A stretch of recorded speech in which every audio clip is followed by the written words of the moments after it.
Good morning. Welcome to St. Paul. I am here in the St. Paul Public Library, our central library, on a blustery, snowy day outside. I'm with Meg Medina, the author of Burn Baby Burn. We're both in our snow boots because we had to brave the elements to get here.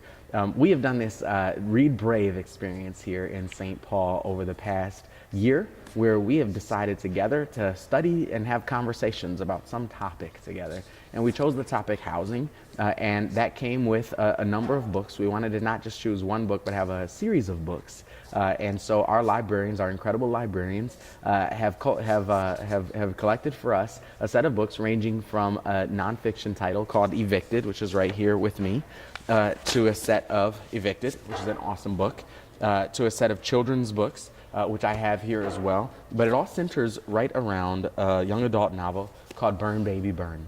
And so we, along with students across our city and along with book clubs across our city, have been reading Burn Baby Burn over the course of this year and having some pretty incredible conversations about housing, which we'll get into in a moment, across our city. And it's been fantastic. So pick up one of those books and read them. Check out Read Brave on the St. Paul Public Library if you haven't yet. But with that said, I'm here today with Meg Medina, the author of Burn Baby Burn. And I also have to say, because this is exciting news, it's hot off the presses, she's John Newbery Medal winner for Mercy Suarez Changes Gears. She just got the medal last week. And sitting in this library, maybe this book is your first time seeing the actual medal on a book, right? Yes, it is here in Minneapolis. I just can't believe it. It's really just a surprise. It's such an honor, but it's fun to be here with you and see the book decorated in that way. Well, I'm glad we got you scheduled before you got this award, because now, like, everything changes, You'll right? You'll never find me now. That's right. No, always. I'll always be available for St. Paul and the Twin City area. It's just a beautiful place. I'm really, the weather notwithstanding, I really enjoy coming to this city. Well, you got some roots in the Twin Cities, right? Well, I'm teaching at Hamlin for the MFA program for children's writing. So I come every January and I come every summer. Fantastic. So that's sort of been my introduction, and every time I come, I love it. So yeah, we had we were at Summit Brewery yesterday for a happy hour, and we had some members of the Hamlin community who came out to support you. They're like a family. Yeah, they're unbelievable. It's a really strong faculty, and they have programs for young readers. In fact, awesome. They have a summer program, Hamlin's Young Writers Workshop. I think it happens every summer. So any of the people who've been reading the book and are interested in writing themselves should definitely check that out. That's awesome. So seriously, how does winning a Newbery medal, like, how does that change your life? Like, so when you found out you won it, like, what was your first thought? I'll tell you what, when they give you that news, there is no first thought, because it was just so completely removed from what I thought was possible. So award season is always crazy for authors, right? Because it's both... for mayors too. Yeah. There's no award season. It's crazy for authors because we are hoping for this thing that we're afraid to hope for, because it's so elusive, right? And so there are lots of different awards that are given at the American Library Association. This year it was in Seattle, Washington. And I thought maybe I had an outside chance for another award or an honor or something, but that call usually happens the night before, and it didn't come, and I said, well, this was not my year, and that's that. So I woke up and I went to exercise at the Y, I went to walk the dog, I did all my normal things, and I was just stepping out of the shower to turn on the webcast to watch the winners, whoever they were going to be, get honored. It was about 45 minutes or so before it was going to start. And the phone rang and the ID said Washington, and I picked it up, and they started talking. They said the Newbery Committee, they said what they had to say, and it just, the feeling actually is when someone jumps out at you and you get that adrenaline rush, you know, those pins and needles, that's what happens, or at least what happened for me. And then my knees sort of felt wobbly. I sat down on the bathroom floor and had myself a good, long, ugly cry. And they waited patiently on the phone for me to get myself together so that I could thank them and all of those things. But it's just really emotional. It's like, it's unbelievable, and it's. Who did you call? Who was the first person you called to say? My husband. Oh my goodness. I said, Javier, go. He was at work. I said, go into an office and shut the door, because you're not allowed to tell anybody. That's right. Until they announce it. And he started to cry. You know, my husband and I have a long history together. We've known each other since childhood, since we were 5. Our mothers worked at the same factory in Queens.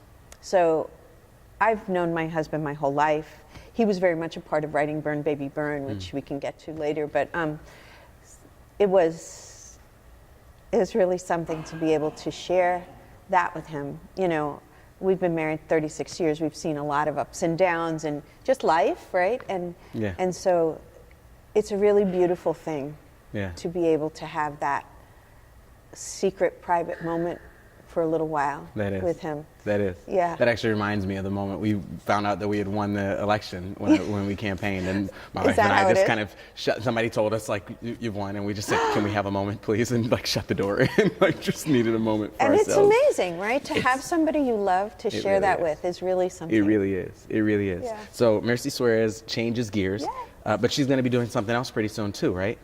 Well, I'm working on the next book that will feature Mercy. I decided that I'm not done with her yet. Fantastic. So I'm going to be working on that. In fact, probably in my hotel today. Fantastic. Well, I'm sure our readers aren't done with her yet. But let's talk about Burn Baby Burn. Yes, yes. So here's my question. So sometime a couple of years ago or something, you sat down at a computer or with like a loose leaf pad to start writing. And did you set out to write a book about housing? Did you set out to write what were you sitting down to do? Yeah, so I never know. So when I write a book, I always start just with the girl and her main problem. And so the thing about Burn Baby Burn is that the story that I had been wrestling with for many, many years is 1977 in New York.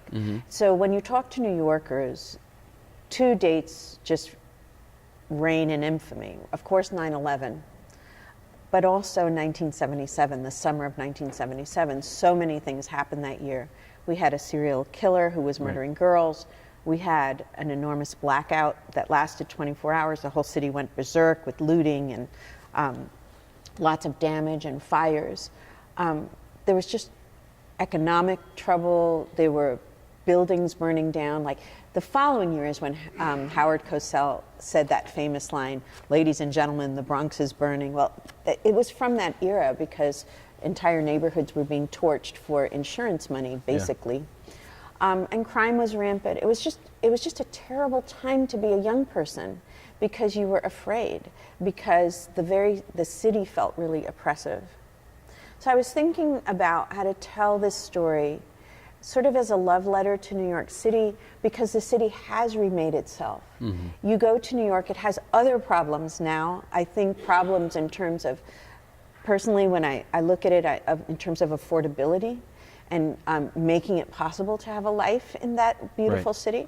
But some of the other problems, it survived. So I was interested in that idea of how we survive violent circumstances.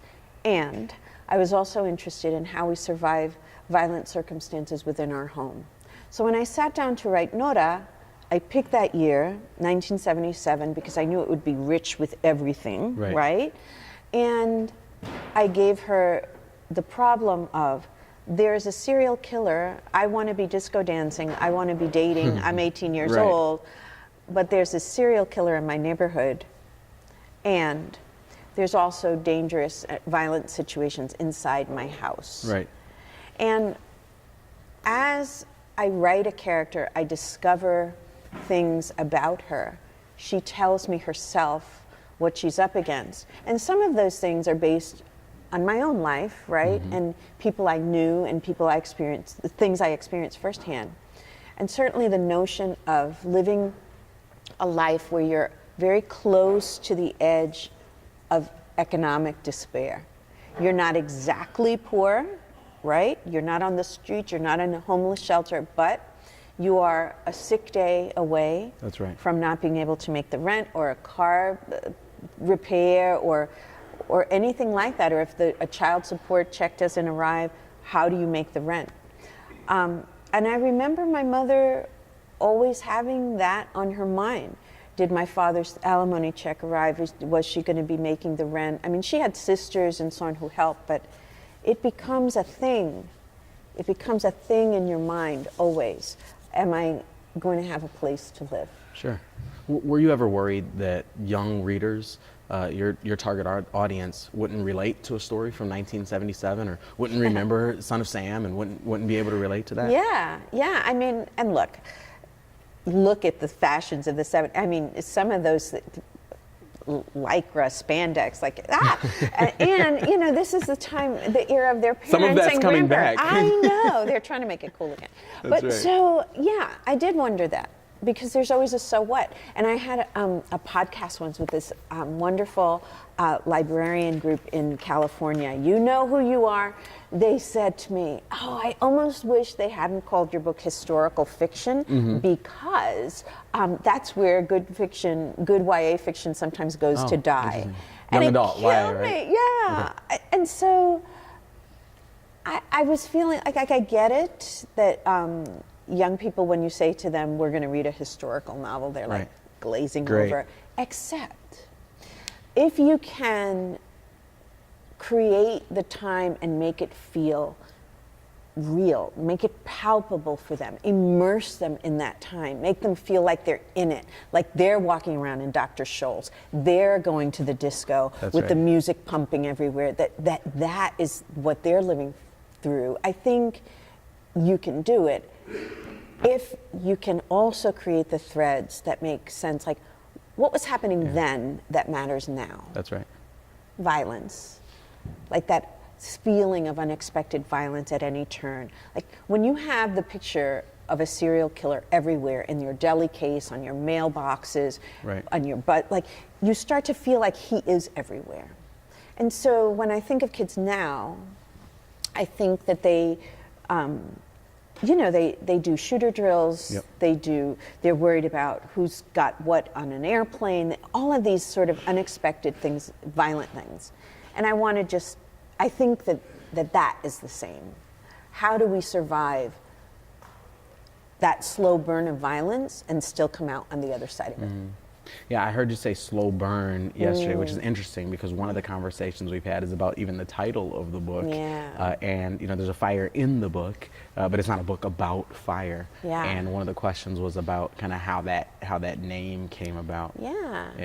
So fire does figure really prominently in the novel for a few reasons, and and why it works with Burn Baby Burn. So the expression Burn Baby Burn, I think, originated in the Watts riots in California in the 60s, which is, of course, like a vital moment in history in terms of civil rights. And then it gets recycled into this jingly song, this disco song. You know it. Disco, you want to sing it, right? That's the one. Absolutely. And in this novel, Hector, of course, is an arsonist. And so that's real. I remember the smell of ash in Queens and lots of neighborhoods burning. And the way it happened is that building owners, the communities had fallen into disrepair, buildings weren't worth very much, and so building owners could have the building burn and collect more from insurance than they could from the rent. And so they'd hire kids, anybody who was willing to take money and had some gasoline and matches could essentially destroy an entire dwelling. And then there was also overlaid on that, like the sense of rage, right? The sense of there's no economic opportunity in this neighborhood. I need a job to do. I need there to be less crime. And so everything was sort of explosive and on fire. And so when I was thinking of the title, and you could see on the cover, I'm going to show the cover this way. So it's the disco ball, but it's also it's the disco ball with sort of a bomb, like it's hanging like a bomb, and it has the flames rising up in front of it. So I don't know. I think it works. I liked it. That's Clearly, catchy. clearly, a lot of people did. You mentioned Hector, and he was one of, as we had our conversations across the city, he was one of the more kind of dynamic characters who people really wanted to talk about. And there's a lot of disagreement over whether he was this kind of victim of his environment, a victim of circumstances, or whether he was the suspect or like this like really bad guy himself, or whether he was both or something in between. How do you see Hector? Yeah, so I think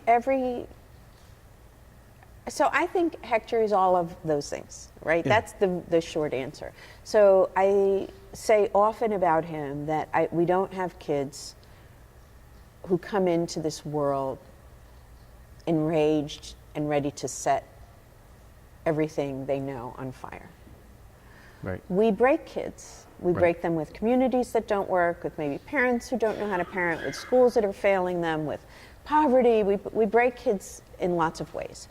And then they become the victimizer, which is, I think, Hector's issue. I mean, he's been abandoned, certainly by his dad, and also by his mom. She's there physically, but she's not able to address his needs truly in terms of his psychological needs, his needs as a young boy being formed, guided.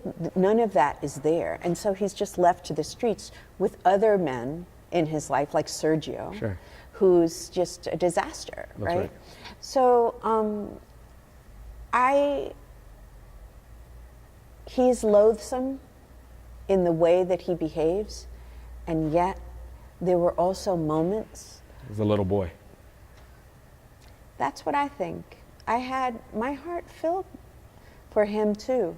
For all of them, but for him too. Probably the one I had very little love for was Sergio, but everybody else I had love for. Yeah, Hector, I have a piece by Banksy that's called "Drunken Angel," and it's a picture that has ultimately an angel with angel wings and a halo, kind of sitting down in an alley, sort of with a liquor bottle, and clearly kind of looking like someone who's just kind of living on the street, and that's actually what Hector reminded me of, this kind of dual nature kind of person. Yeah. So you mentioned wanting to just connect like these threads from 1977 to like what's happening today in our young adults' lives, and I think you did that really well. I read the book, and I read the book this summer, and honestly, I told you this yesterday, one of the reasons I read the book was because I wasn't sure that it actually fit Read Brave. We really wanted to seed conversations about housing. And our first conversation with our librarians. So this is a function of our librarians. This is a success of our librarians and our library staff. We have the most incredible library system on the planet right here. I in hear St. that. Paul. Do you hear that? I do. More than that. just from me. More than just from you. That's a good thing. And librarians in general, I think, are really very forward-thinking. Without a doubt. Yeah. Without a doubt. We've got some of our library team right over here. They're not expecting to be on camera, but is that okay? Can we show off our library team here? There they go. There they are. Thank you, They'll guys. get you for this. They will. But they were going to get me anyway, so I think we'll be fine. When we started having this conversation about like how do we seed like important conversations in our community, and my thought was like let's just do like one book about housing. It was the librarians and the library staff who said, what if we really want to push conversations, let's cultivate and curate this whole set of books, and that gives us a chance to have the same iterations of the same conversation from every preschool to every grad school in our city. And that excites me. So when they brought Burn Baby Burn, they said, it's not like a housing book necessarily, but housing is threaded all through it. As I started to read how housing impacts Nora's schooling and her ability to go to work and her relationship with her best friend and her relationship with her boyfriend and her what she envisions for her future, it really became clear about just that it's an incredible I think narrative about the way in which housing challenges impact every other aspect of our life. So I want to ask you about the moment you found out that we had chosen Burn Baby Burn for Read Brave. Was it like that Newbery moment? Did you cry? Yes, I wept tears. I was so surprised. I think I moved through the world sort of surprised. But I was surprised because, of course, I came to the book thinking about Nora in terms of violence, right? And then when I started to think about the book more deeply, I said, of course that's there. You know, it's interesting that, so when you write a book, you write the book that you think you're writing. Yeah. But that's only half the book. Interesting. Then it goes out into the world, and then it becomes the book that other people read. So it's like what the book that you read and the book that I wrote together, that's Burn Baby Burn. Yeah. And that's this Burn Baby Burn. Our librarians over here, each one of them has another Burn Baby Burn because it's that alchemy. And so that's always exciting about writing. I love incredible. that. So what else? What else have it. you learned from the readers about the book that you didn't know until this big conversation started? You know, I think, so I knew that juvenile domestic violence wasn't reported a lot because parents get ashamed. I wasn't prepared for the impact that it would have, like when people come to me, and sometimes adults, and they say to me, "Thank you so much for writing this. You know, my brother did this to me." Wow. Or I had a sister who was this way for Wow. me. Yeah. And sometimes it's like the first time they're able to say this aloud. And I'm not a psychologist, I can't help them in that way, but there is enormous power in seeing a reality that you've lived and that Absolutely. maybe you haven't had permission to talk about, to see it laid out there. Yeah. And I think that's really important for children just in general, children of every age when they're reading, that they feel seen and that nothing about their life is forbidden or too ugly to talk about. The truth is the truth, right? We have to write it. So that's been an interesting thing. It's been interesting to just see people the number of adults who've read it and loved it in terms of just a walk back through 1977. And it's extremely rewarding when I get people who say, "Oh my God, you got it exactly right. You know, I wore Dr. Scholl's, or I did this, or what." That feels really good that I got it right, because I did so much research. I read catalogs, JCPenney catalogs. I read the newspaper every day on microfiche at the Library of Congress, you know, from 1976 to 1977. I watched Soul Train. I went on eBay and bought ERA buttons. I tried to get in there. So it matters to me that I got it right. Yeah. Robin Yardy on the cover of Mercy Suarez Changes Gears says, "Meg Medina is the Judy Blume for a new generation." Oh my goodness. Which is a pretty awesome compliment. That's huge. And Yeah, I thought of that when you were talking about this issue of like family violence. That I mean, and same as Judy Blume, like she took on topics that people kind of went, "Don't write that for young adults." Right. How dare you? That's dirty. And you took on a lot of taboo in this book. I mean, there's some of everything in there. Yeah. Like, did you ever think maybe we'll leave something for the next? Yeah. I did think that. So for example, like, so this was the rise of the women's movement. We were in fervor, and so there was a lot of talk about birth control, about you know, all of the topics associated with it, abortion, tenants' rights. you know, right. And so I felt like if I omitted those things, I didn't have to dwell on them, but they needed to float through the sphere of this book, because those were the conversations. That's right. That's what we were fighting about. We were having difficult conversations, and that needs to be there. Then as now, you know, the women's movement now, I was just speaking with the librarians last night. We know women are marching again. Yeah. We're enraged again. That's right. And so that's important for girls to see that we've been here before. You can organize, you have a voice, we have a way to respond and to speak about the changes we want to see in our communities. I think, you know, I just don't think that problems happen one at a time, especially in the life of kids. Do you remember, like, when you were in middle school and high school, like, you have a day that is filled with, like, you're hanging out with your friends, it's a great day, and then something terrible happens at home, your girlfriend breaks up with you. It's like, it's this constant thing all day long. And I think that's the nature of kids' lives. Like, things, happy and terrible things happen side by side, minute to minute. That's right. And so I read it like that. That's right. That's right. That's bold. Everybody watching online, please type in your questions, and you know, if you have questions for Meg, I think we've got somebody watching to see any questions that come online, and so we're happy to take your questions as well. So you were talking yesterday about a conversation you had with a classroom in which only the boys had questions for you. Yeah, that was amazing. I was in California and I was talking about another book that I wrote, Yaki Delgado Wants to Kick Your Ass. And so... Can we cuss on here? Is that all right? Sorry. Just kidding. Okay, we did it. It's we good. did it. There it is. It is the title of the book, though. It's the title of the book. So it's very much a book about a girl in the crosshairs of a bully. Right. And it's also a book about body image, about Latinidad, girls' identity. It's very much about, young girls finding their voice. So who's asking all the questions in the room? The boys. Question after question after question. I was like, this is something. And so they get dismissed at the end of the period, and the wonderful, wise librarian said, "Excuse me, ladies, hang back." And she kept the girls and she said, "What would you like to ask Meg now?" And then the floodgates open. They asked me tons of questions about all my work, but the things they really wanted to know about how to handle comments about your body, about how to handle boys, about what to do when conflicts come up, as it did in that book, between girls about boys. Right. Like, how do we get away from centering the boys in our life as the most important thing? That's really what they want to know. How do I do that? How do I get to be important in my own story?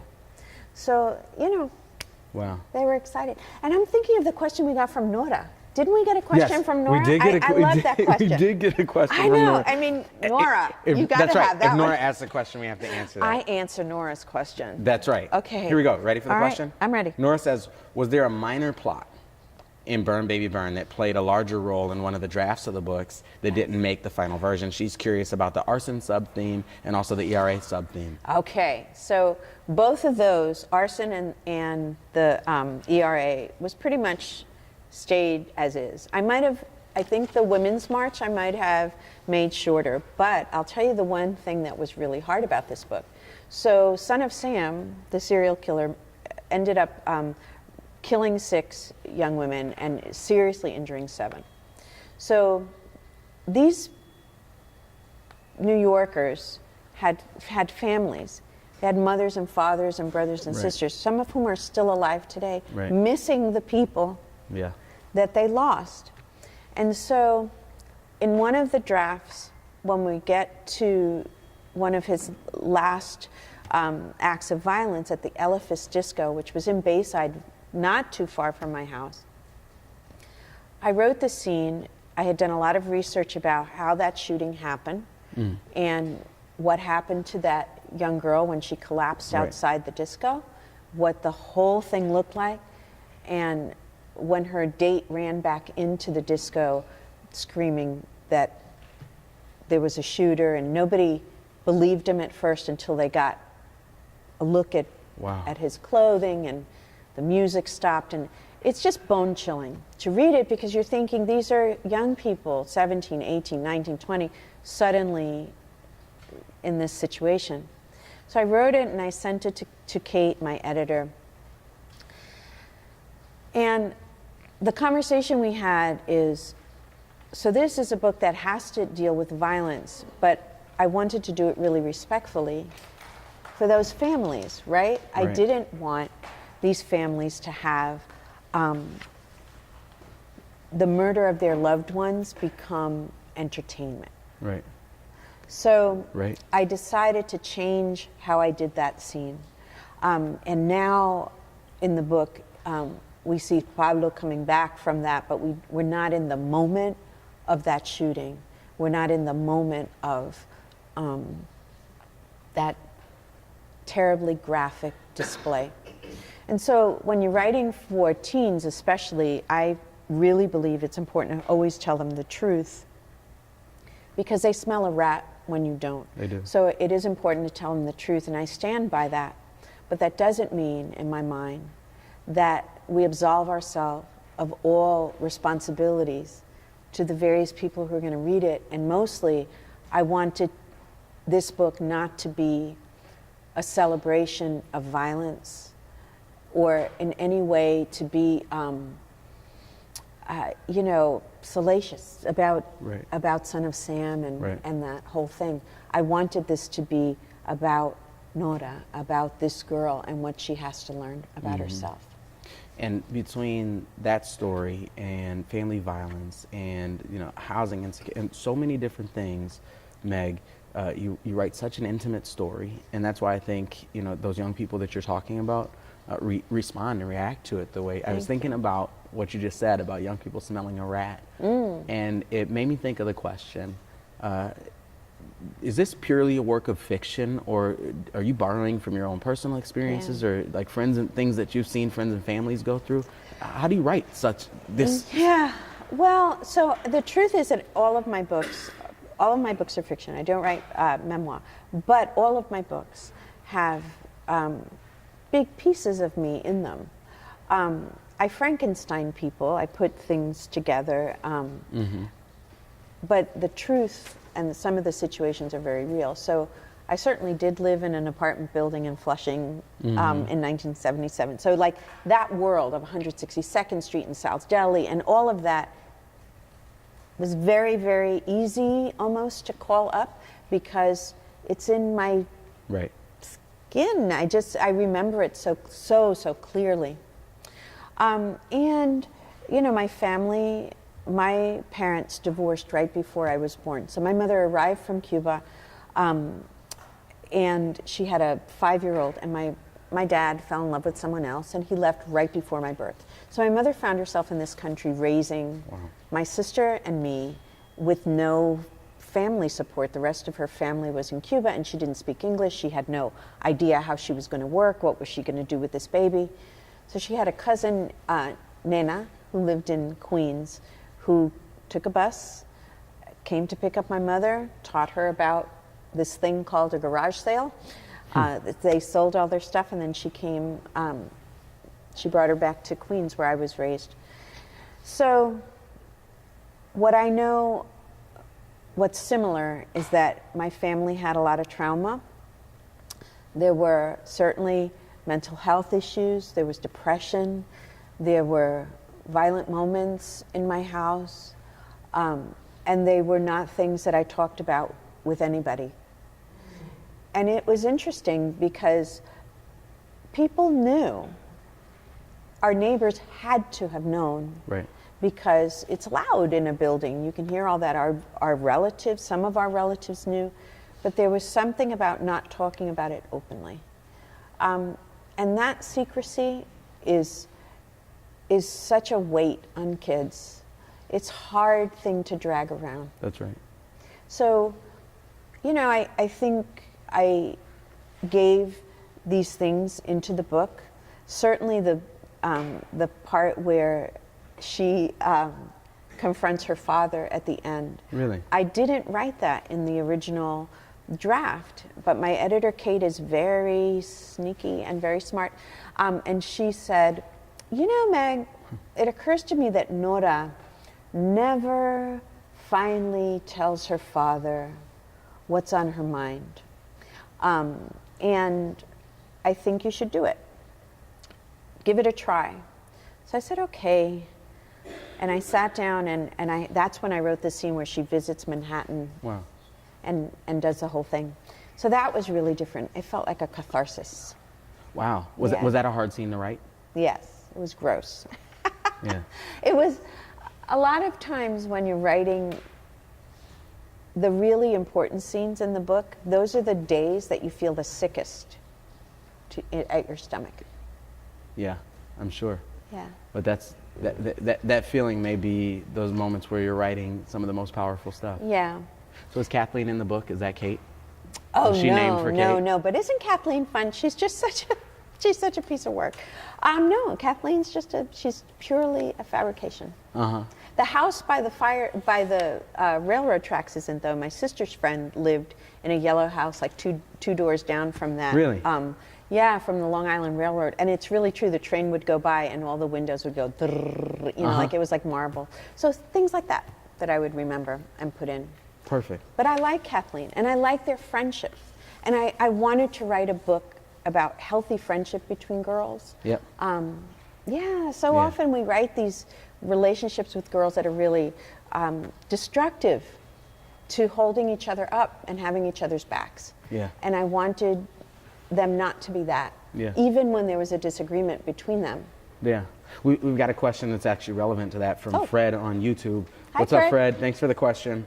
And his question is it tougher to write from a male voice or a female voice? Is it easier to write from a female voice? And how do you get in the heads of your characters, especially those of an opposite gender, or, and I'll add, of someone of a background or of an experience that you don't necessarily personally share? Yeah, so I have not gotten in the head of a male main character yet.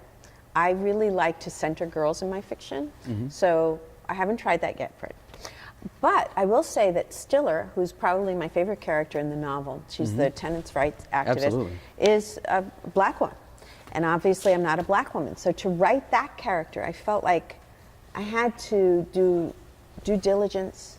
I did a lot of research into activism at that time, what feminism would have looked like to Stiller, as opposed to what it looked like to Kathleen's mother.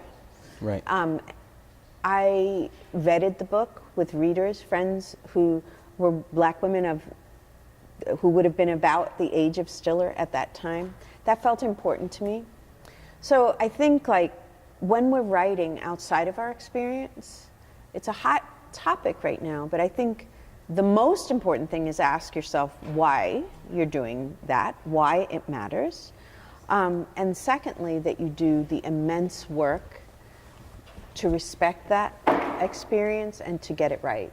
And to be open to your beta readers who are going to come back to you and say, this doesn't feel right, don't do this or whatever. I just think you have to put your, the thought that you have the right to write anything you want, you have to shelve that for a minute.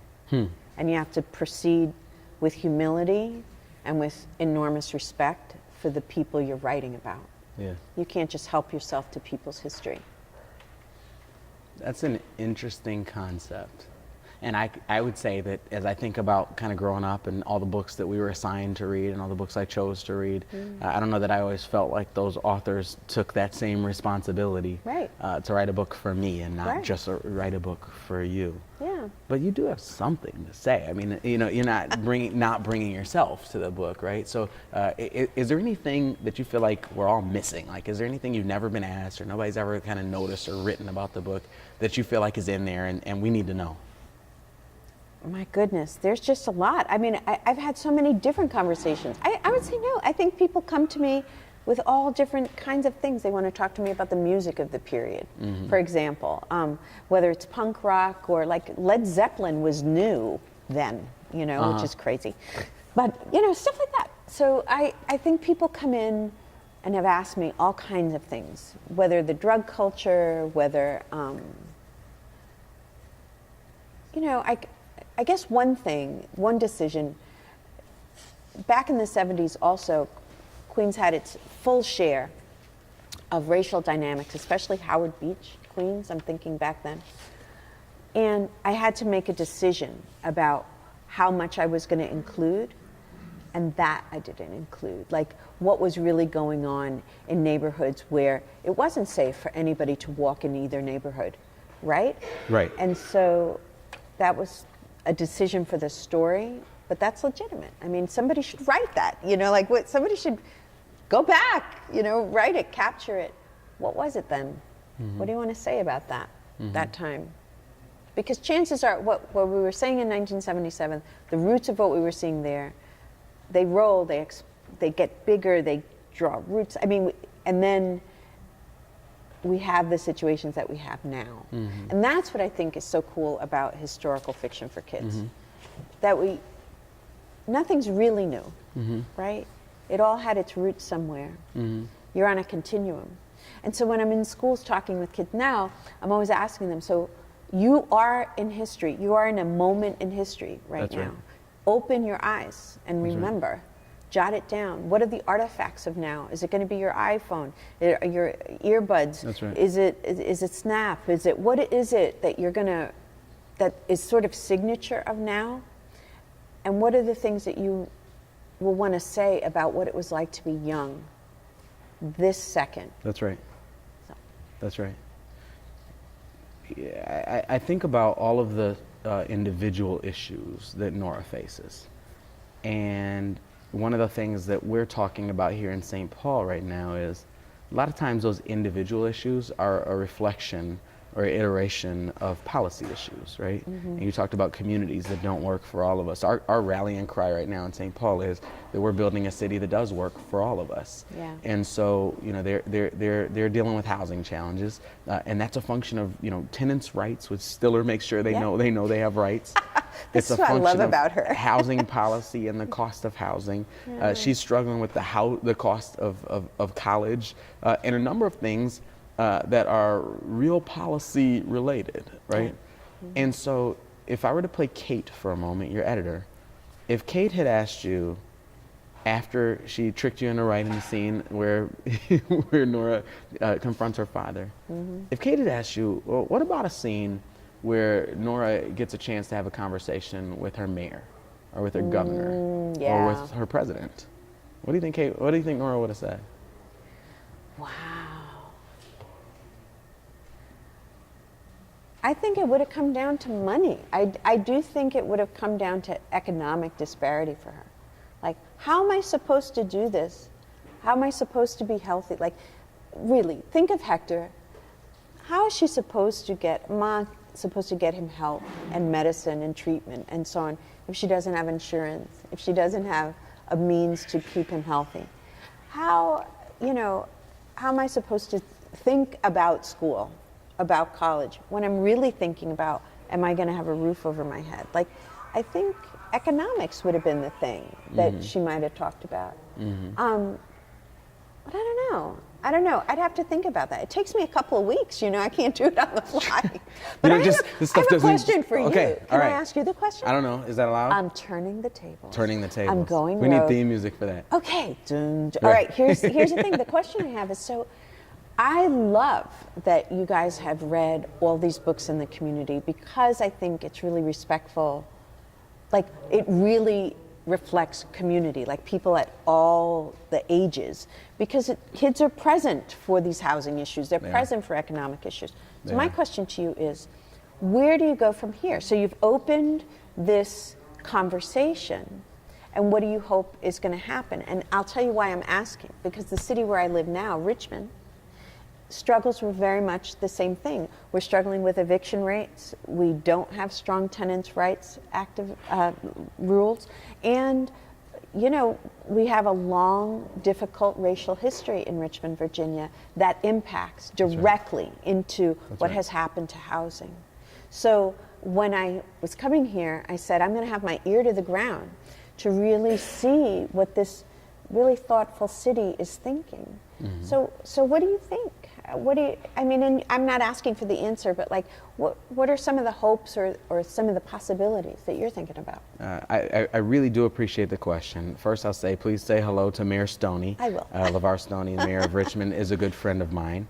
And we discussed this yesterday, that you're fire. As a matter of fact, I'm not going to tell you guys. Google Richmond, Virginia's fire chief. Somebody tell me what his name is. That's a fun fact that I love. We started with a big conversation, and we started even when I started running for mayor, it was with this big conversation. It was sort of an open-ended question to residents in the city, like, what do you think? Like, what should we be thinking about? And I remember someone asked me, what's your big idea for St. Paul? And I sort of struggled with the question. I couldn't figure out why I struggled with it. It was at our first campaign event, and I ultimately told them, I guess the biggest idea is not only the mayor gets to have big ideas, right? We're a city full of big ideas, and if it's all just my ideas, then we're going to be sort of arresting our development as a city. So we started talking about housing and the extent to which families and children who issue housing insecurity, who face housing insecurity issues like Nora or homelessness, how that impacts our safety in our community, how that impacts the time on task that our teachers get to do in our schools, right? For all of our students, not just those students who are worried about where they're going to sleep tonight, but all of the other students in that class as well. How that interlinks with mental health issues, how that interlinks with poverty and disparity issues. And we said we really have to do something about it. And so that's where we kind of started this. And as we got into that, we realized, to your point, it is very much about economics. The budget that we passed last year centers around housing. So we worked with the city council to put a pretty sizable package. We're putting $71 million into affordable housing over the next 3 years, which I always tell folks is a lot compared to what we did over the last 3 years, but it's pretty modest compared to what our need is in our community. We saw just this past summer, both us and Minneapolis had tent encampments where people who are experiencing homelessness set up tents in our cities, and we're living in tent cities right in our cities. I'm looking outside and I'm wondering about that because it's white outside, you know, and what that experience must be. That's exactly right, and that's something we have to put ourselves into their shoes in the same way as you gave us a chance to put ourselves into Nora's shoes. The other thing that I'll say though is this: you know, as economics of a community rise, and a community begins to prosper in place where challenge has been, too often our experience has been displacement and discrimination, and the disparities that flow from those things. So our thought is, you know, oftentimes when we invest in housing, we're investing in bricks, we're investing in mortar, we're investing in buildings, we're investing in concrete. Our goal is to invest in people, and you know, to make sure that we're not just providing a funding package that's relevant for people who have a lot of money and want to build a new building. Though that new construction is really critical and important. That preservation of the existing buildings is really important. But at the same time, we have people in our community who are struggling to pay the rent, who are struggling to make the kind of minor necessary repairs in their homes, and we want to make sure that we bring a package of solutions, both funding and policy, fair housing policy type solutions that are relevant to them too. So we're working with the City Council on that. Everybody stay tuned. Yeah. I mean, it's huge. And I'll say this, you know, just from my experience in Richmond, that sometimes we're like, how do you make people who are prospering in a city care? That's right. Or understand how it links back to them. That's right. And that is really a vital piece. But I'm going to be following what happens here. Don't follow it. Come be a part of it. Yeah, stay involved with us and keep participating. You're coming back for Hamlin anyways. Yes, I am. I got a question from AJ on YouTube. Okay. And the question, hi AJ, what's up? Thanks for tuning in. The question is, which chapter was the hardest to write? Oh, yeah. So, I think 2 chapters were really hard to write. The first one was the one where she confronts her dad, because I was really releasing that question. You know, I was thinking of my mother, my own mother, who had been left holding the bag. And for better or worse, she stuck by us and tried to do the best she could. So I was writing it sort of on her behalf and like just unloading those things that I didn't ever get to really say to my dad. But it was still hard to do because, you know, there's that piece that's always sort of broken in there. And then the other scene that was hard is when Hector attacks Nora in the alley. You know, and she sees him in the dumpster. And it was just such a mix of emotion, like those looking at him literally becoming like a piece of trash, in this dumpster. Literally. But he's her brother and she's trying so hard to maintain a sense of love for him or boundaries or guide him or do something, and she just can't. And just writing about violence against women is hard. It's a terrible thing to put on paper. So that. And I'm thinking of a woman who said to me that she had a brother who was very violent to her, and that what she remembers is that same feeling later when she's in bed and her bladder is full, but she won't go to the bathroom because she hears Hector roaming around. And she just remembered all the times where she was sort of immobile in that same way. I'm being told we're running out of time, but I'm going to extend this just a little bit because I think it's an important question. What advice do you have for the Kathleens? You know, Kathleen was her friend who was mad at her because Nora didn't tell her. I And know. she was like, I thought we were friends. That's And so who tries to 17. figure out how to be supportive of Nora, and who wishes she could have been supportive of Nora sooner, and wishes she could be more supportive of. Like, what advice do you have? I assume you've heard from some of those, young folks who you talk to have been in her shoes. Yeah, I mean, look, we need allies in this world. Yeah. We need allies, but our allies can't be our saviors.